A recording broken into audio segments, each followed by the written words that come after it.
Hello and welcome to another video so strap in, this is going to be a long one. We have a bit of an interesting one today. So we are covering SpellBoost Runecraft, but I've got a match from every single craft this time around. So it is going to be a longer video, probably 2-3x as long as normal, given that, you know, that's seven matches to cover. So the deck list I've been running lately, at least in the last day or so, has been the Snowbird Army, the Rune Blade, nice little one-ofs, do the job that they need to do as removal cards and big beat stick cards, so really good. Otherwise, the rest of the deck is a pretty stock standard Kakita SpellBoost, running pretty much everything you'd expect from these at this stage. A little bit of healing, your Annan Greyers, your Kuns, your Kakitas, your Dimensional Climbs, just everything good that you can include into Spellcraft. So we're going to get right into it and waste no time at all.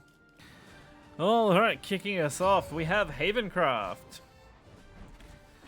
We started at around the Ruby mark, and by the time we end the video, I think we make it to Sapphire by the final match, so not too bad. I had a really nice climb with this deck overall. 13 wins, 6 losses in the 29 games, which is pretty decent. 2 5-win streaks mixed in there, which was good. And then obviously the one of every match, which I thought was pretty crazy. So we're starting off pretty early, just a nice one drop.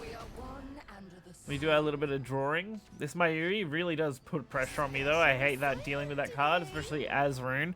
Rune has some good target destruction, but since Mayuri is Aura, we can't kill it easily. So you kind of just have to wait it out, which is really annoying. Traffic Tidings on 3, always good. No Annan Grey yet though, it's really what you want by turn 5 after all. The Haven player really just pumping up cards. Definitely going to be a lot of variety since we've got one of every match this time. Definitely going to be on the longer side for sure. So we finally get the removal. We deal with it. And now we've got a pretty stacked hand. We are going to overdraw, but at least we can Annan Grey next turn pretty comfortably. And we can also throw Demonic Call if we want to the board. Because we need to start pressuring and putting on more damage to the board. We also want to kind of be baiting out the removal cards. So we want to see Unholy Vessel here pop our board. Not Unholy Vessel, but definitely an interesting card. Not really too much trouble for us, honestly, though. Although seeing them remove both my cards that way was a little brutal. But we do have at least the Kun follow-up, which is a nice little board setter here. He's going to pump our Dimensional Climbs pretty easily, while also getting a Flame Destroyer to board. Going second is quite good against every deck except the mirror match. Where going first is your prerogative. But I really am enjoying Rune overall. Rune has definitely become my favorite deck for this so far.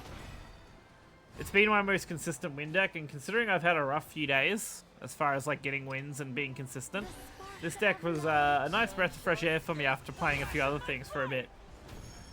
So we're going to have a pretty nice setup here. We've got an easy 15 damage. Leave him on just 2 since they didn't end up clearing anything. Now we got the Jean, which is going to wipe us, but I mean we have a follow-up Kun, which should just win us the game. Very, very tidily here. Being able to aggro down the Haven player before they could easily board wipe us was very important in the end. And we'll close out the first of 7 games.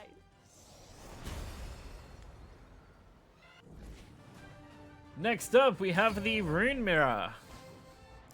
Since all Rune decks are fundamentally the same, there's only a slight adjustment per Rune deck.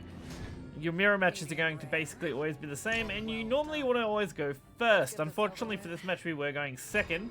So now we have to put some early pressure down before they can get to a big Kakita swing, because a big Kakita swing has about a 50% chance on average to just eliminate you from the game. As Kakita Super Evolve into Azeroth is lethal in pretty much every way nearly. Because they usually have to deal with stuff prior to that turn, and that usually leaves something on board. So they go for their own homework time. We're just kind of pumping our cards now, not really doing anything too crazy. Getting our draws, getting our spell boosts ready. We have Marinda, which we could play next turn if we need to, which is probably looking like the better play overall. But we're going to Rainbow Radiant first. We're going to get that little bit of draw. A little bit of spell boost. We're going to keep pumping up our little soldier there. The faster I can get that thing up, the more damage I can do with it. And the more pressure I can put onto the board. Don't forget to review. This homework's too hard. Especially coming into turn 5 here, where we need to do something interesting. Luckily, the Anangrea is a really nice pickup. Unfortunately, I don't have a way to use this extra play point, so we are just going to have to burn it, unfortunately. Right behind you, Anne. It's not going to actually serve any purpose. So we get to see the Blaze Destroyer, plus the Anangrea. Not an option. So they're going to get a really clean removal here. Caught us off guard. And now it's our turn to retaliate. So we go for a full wipe, plus we go Evo for extra boost. Getting our dimensional climb as low as we can, as fast as we can, while also setting up everything else we can need. We're going to try and get that Rune Blade as high as we can Assignment today. before we have to drop it. That way we can really threaten them. This next one's for extra. That or just bait removal, which, yeah, there's not too many good options they could have to remove a big Rune Blade. Today. There's only a couple of good ones, like Snowman or their own Super Evolve, which is why we end up dropping it here on a decent board. Because it does just apply pressure.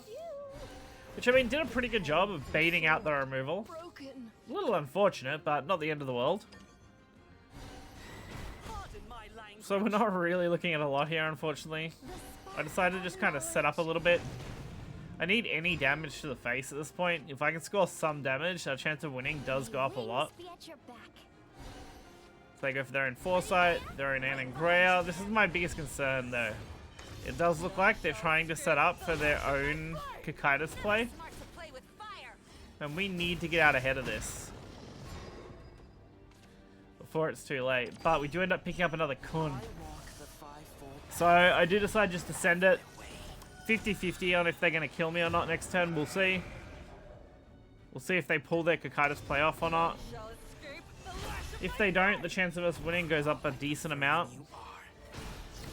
as Kun does let us do a fair bit of damage typically. So we see their own Kun in retaliation, fair enough. Luckily they are going to burn a card there, which means they don't get the full bonus. Puts them just out of range of our own, but they do end up declimbing.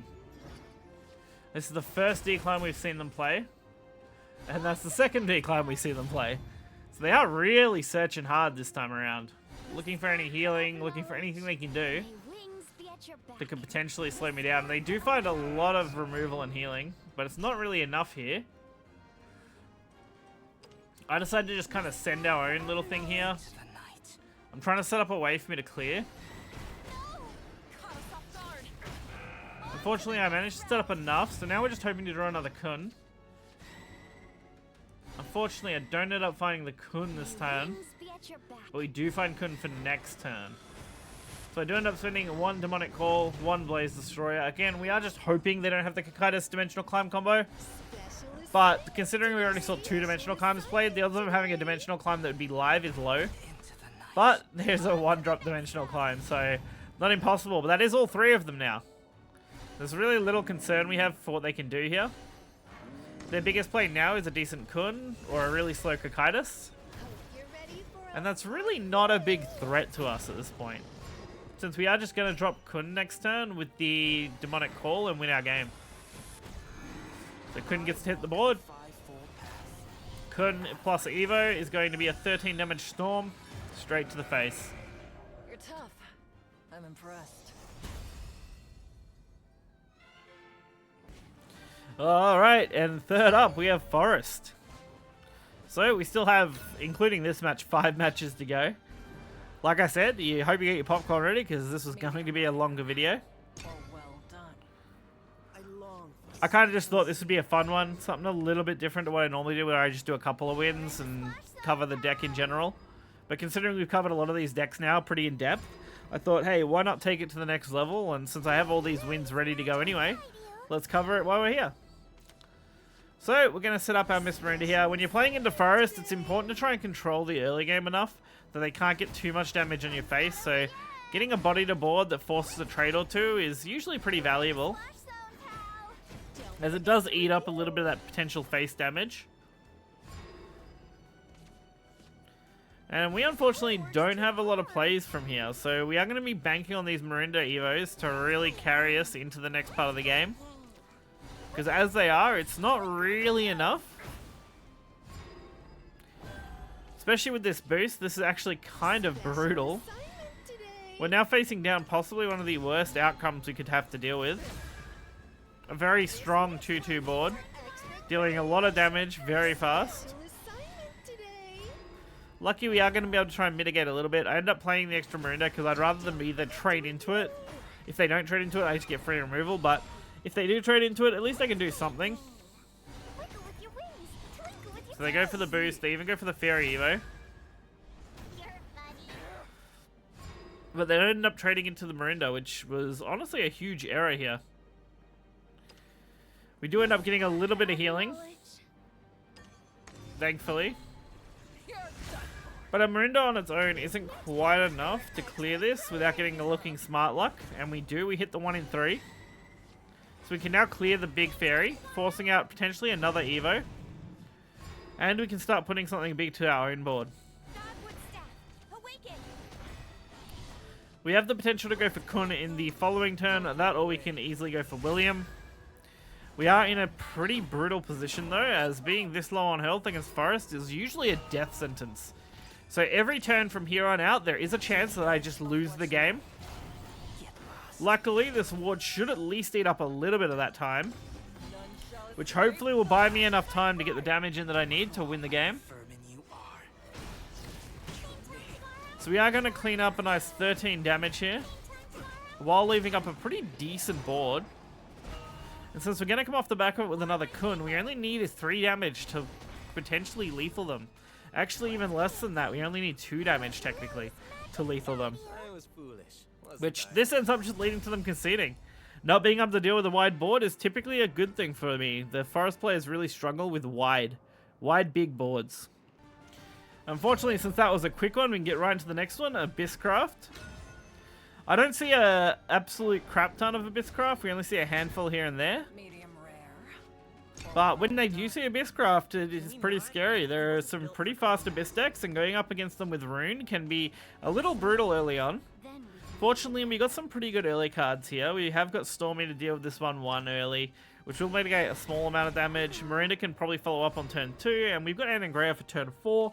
So it's really just turn 3 and onward that we have to start thinking about what kind of plays we can make. And an extra Anangrea does kind of make that a little bit easier.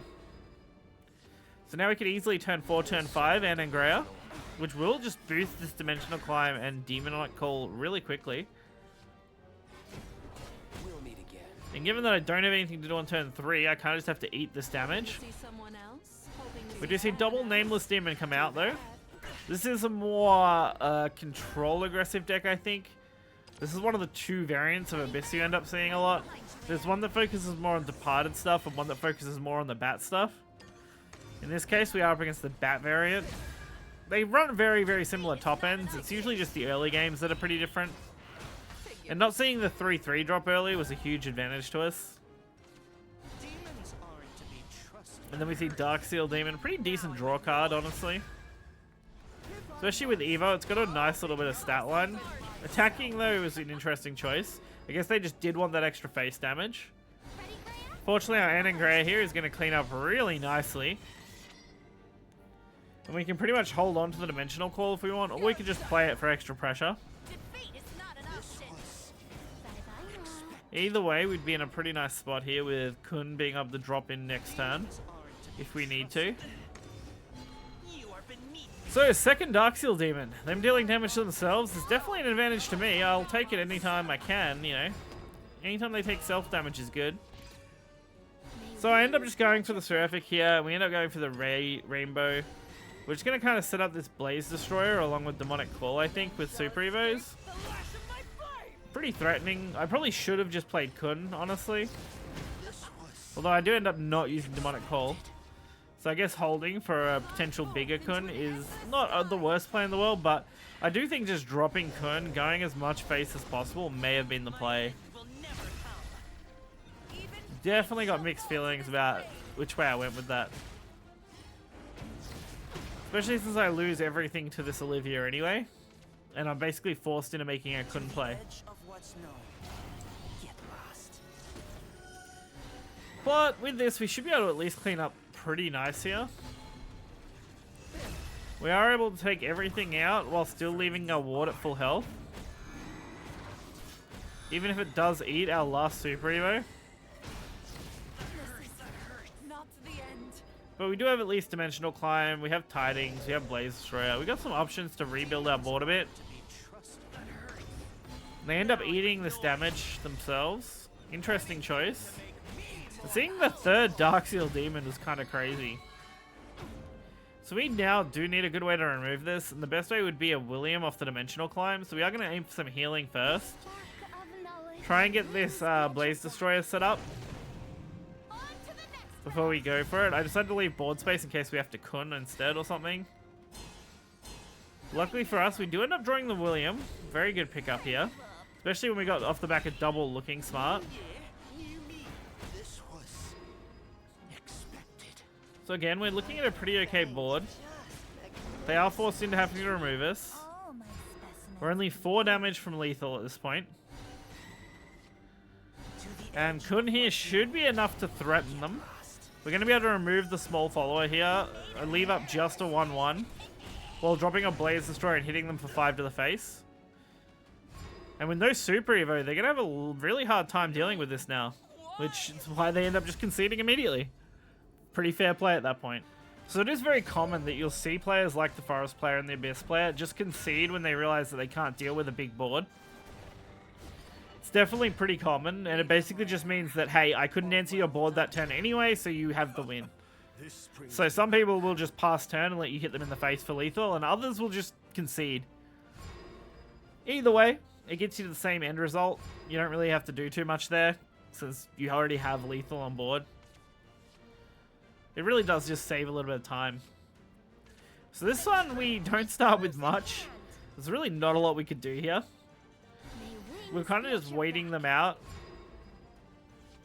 It's interesting though, because I believe this is meant to be some kind of ramp aggro setup or something. So it's an interesting one. I wasn't sure at first if they were going for more ramp focus or more aggro focus. Lucky for us though, we get Ann on curve. Ann on curve is always a huge amount of value. Honestly, double Ann is always better too. When you have 2 Anns, you can go turn 4, turn 5 air going second. It gives you so much spell boost. Lets you flood board very easily.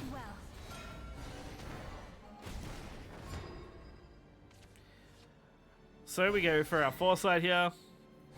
Seraphic Tidings, and then just some removal in Stormy Blast, hitting 6 to face.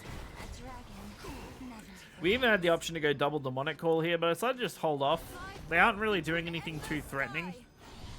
I don't really want to force big removal here if I can just kind of leave up my 6-6. Although it looks like with the Evo to Livia, they are just going to trade. Which, I mean, that's definitely a play. Not a play I would make, but definitely a play. So now we have to just deal with this 3-3. Wipe it out. Try and stick as much damage as we can to board. Hopefully, if the 6-6 sticks and Kun can come down next turn, we're looking at a nice amount of damage. Fortunately, it doesn't stick, but hey, what are you going to do? At least Stormy Blast is removal here. And I end up just going for the healing. Since we've got time, probably should have Seraphic Tidings first, but hey, small misplay, just -1 spell boost. And then we get to see Genesis Dragon. Definitely not what I wanted to see. Genesis Dragon's a nightmare for me to have to deal with here. Finding a good way to deal with it just wasn't really in the cards. Because I am forced to use at least 1 Demonic Call to deal with this. Luckily, 1 Demonic Call is all I need. So all I need to do is take this out, leave up a ward, and not die. Unfortunately, with the amulet on board, the ward actually doesn't end up mattering. We're basically 50-50 on if they have a Storm Follower or not. Because if they do, we do just lose the game. If they don't, we can win off Kun in the following turn. Which fortunately, since I'm seeing Olivia get played, it does mean they don't have the removal yet. But that double healing definitely puts us in a pretty rough spot. They do end up going for the double Evo. And they end up targeting the 2 big followers while just removing the ward off the Shikigami. Which honestly is a huge error, because now with that I can go for the 4 damage. I can set up the extra call. And then I can just drop Kun for 10, thanks to the extra play point. And drop an absolutely massive paper Shikigami here, with 17 attack, for a very easy lethal on them. Allowing us to do the 22 damage total that round, honestly. Like 4 from the original Shikigami, we can do 1 off the Kun Super Evo, and then 17 off the big Shikigami for a massive play. Alright, now we're down to our second last game. Like I said, this video is going to be on the longer side. We'll be looking at probably 25-ish plus minutes, at least. So I hope you guys did have your popcorn. If you're still around, type Rune Gang. We have much to discuss. Big Rune players out here, man. There's definitely a reason this deck is very popular and still performing very well, even in high tier. So, Miss Miranda gets to come to the board again. Miss Miranda is our MVP of the early game. We like to bring her out early, especially against Portal. This is an artifact portal. So we get our 2 damage to face. They get both Miriams, which is kind of a pain in the ass, honestly. Dealing with both Miriams is just annoying. Lucky for us, we do have double Blaze Destroyer, Kun, and Angrea. Like, we have some good options. I do end up just taking the heal for the spell boost. We didn't actually need any healing that turn. But I didn't want to really miss out on the extra spell boost potential. Because that one spell boost is the difference between us getting closer to the Blaze Destroyer or not. We do have to full clear this though, as we don't really want to have to take too much more damage from where we are. So as long as I go for the Evos, should be pretty well off. So Anne and Greya does clean up that nicely.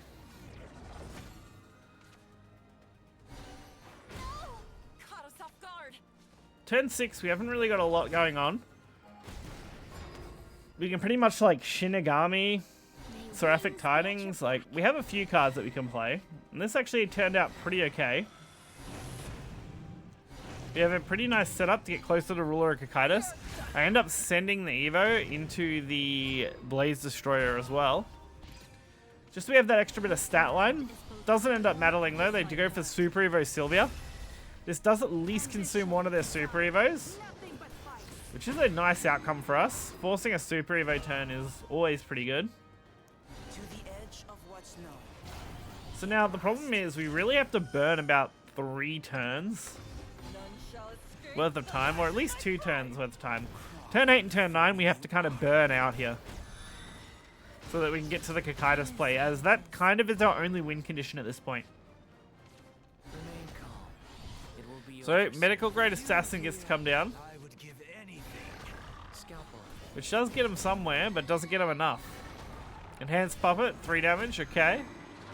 Leaving up the 6/6, really nice for us, and we end up drawing Stormy, which is really beneficial as well. So I go for a little bit of healing, we go for our Stormy Blast to remove the medical. And then we just hit him in the face for 6, and we just wait. Like, we're just kind of burning time. We only have to live 1 more turn. So as long as we can make it through that turn, we're in an okay spot. The only risk here was that I would die to Mecha. At least we are going to be able to heal up to 20. Although, again, if they play Mecha, it is just kind of game over at this point. Luckily, it doesn't look like they got it. They mustn't have quite made it there at that point. They end up going for B and just summoning what they can, getting as much damage to me as possible. So, now we're going to play the Cocytus game. We have 3 dimensional shifts in hand. How many dimensional shifts to reach Azeroth? Let's see. So, first. And we nail it first fucking go. Didn't even need them. And then we get the Epic Ruler of Cocytus OTK. Doesn't matter how strong you are, as long as there's a follower on board and I can drop Cocytus Dimensional Shift, chance of you dying is reasonably high. And now the final matchup here, Swordcraft. So this is the last craft we're going up against. Like I said, we had a match from every single craft. Not quite every single deck type, but, you know, getting pretty close at this point.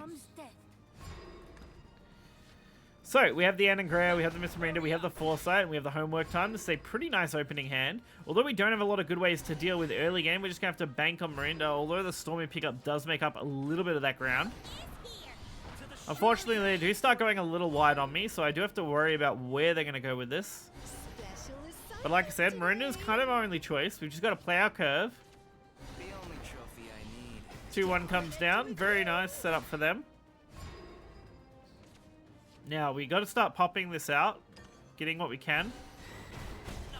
Fortunately, we are set up to drop Anangrea next turn, so as long as we don't take too much damage this turn, we're in a pretty nice spot. Zirconia comes to board. Not exactly what I was expecting, but also not a big surprise. So, we easily drop the Anangrea here. Because of course we have to deal with the Zirconia anyway. And now we can pretty much get almost a full clear here if we want. I mean, we can definitely get a full clear if we're using Miranda. And that's definitely what we should do.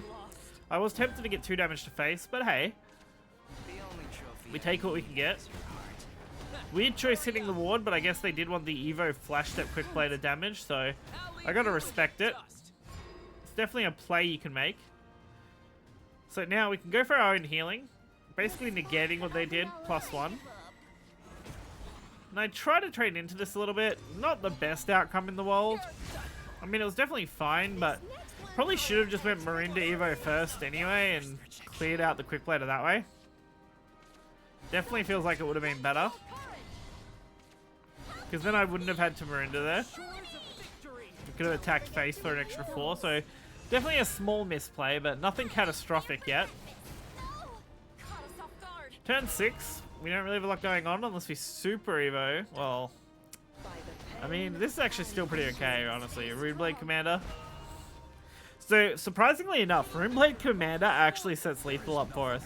I had initially kind of overlooked this and didn't really think about it, and I'm assuming my opponent basically did the same, as they chose to just go for face damage, thinking they could probably kill me in the next turn. But thanks to Kun and Super Evo, we actually have exact lethal with the 9/9 Runeblader. I'll admit, not initially what I thought of until I went, oh crap, we kind of just have it. Since we get the 1 from the Super Evo kill, and then we get the 9 and 4 for the extra 13 we were missing. That gives us perfect lethal. Alright, and that does round out the video. I think looking back on it, the only card we don't really use is the Snowman, but it is a one-of. It's kind of a niche card. Runeblade is kind of similar. It's a niche card, but it has way more versatility, honestly. I don't know if I'd really want 2 of it either, though. Snowman's just a lot better because you can make it cost 0 and it becomes a free spell at that point, but overall, I had a lot of fun with this deck, and I'm probably still going to have a lot of fun with this deck. There's a lot more I can mess around with it, probably a lot more I can climb with it as well. We're very close to Master at this point. We're in the basically final tier with AA3, so we just have to push through and get to that final last part, and we'll be done. So if you guys did stick around, remember, write Rune Gang in the chat down below, and hopefully you guys enjoyed it. Until next time, I'll see you then.